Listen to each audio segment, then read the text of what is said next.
Pandian store சீரியல்லைக்கான எபிசோடில் பாண்டியன் வந்து வீட்டில் இருக்க எல்லாரும் முன்னாடியுமே ட்ரிங்க்ஸ் பண்ணிக்கிட்டு இருக்காங்க. அப்போ மருமகள் கிட்டலாம் கேட்குறாங்க, நான் இப்படி ட்ரிங்க்ஸ் பண்ணது வந்து உங்களுக்கு எதாவது டிஸ்டர்பன்ஸாக இருக்காமா அப்படின்னு சொல்லிட்டு. ஆனால் யாருமே அதனால ஒன்றும் பிரச்சனை இல்லை மாமாங்கிற மாதிரி தான் சொல்கிறாங்க.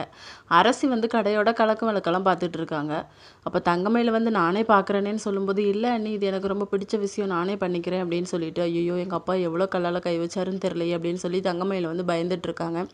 கணக்கெல்லாம் பார்த்துட்டு பாண்டியன் கிட்ட போய் சொல்கிறாங்க, அப்பா ஒரு 1000 வந்து குறையுது அப்படின்னு சொல்லிட்டு. உடனே நம்ம கதிர் வந்து 1000 தானே அதெல்லாம் அப்புறமா பார்த்துக்கலாம் அப்படின்னு சொல்லிட்டு, உனக்கு கடை வச்சோன்னா பெரிய இதாச்சாடா, யாரடா எடுத்திருப்பா அப்படின்னு சொல்லிட்டு அவர் வந்து பேசிக்கிட்டு இருக்காரு. நம்ம அப்பான்னு தெரிஞ்சிருமோ அப்படின்னு சொல்லி தங்கமயில் வந்து பக்கத்தில் நின்று பயந்துட்டே இருக்காங்க. இன்னொரு பக்கம் செந்தில் வந்து மீனாக்காக வெயிட் பண்ணிகிட்டே இருக்காங்க. இவ இன்னும் சமையல் பண்ணிட்டு இன்னும் வரலையே அப்படின்னு சொல்லி சமையல் கட்டில் போய் பார்த்தா அவங்க தூங்கிட்டு இருக்காங்க.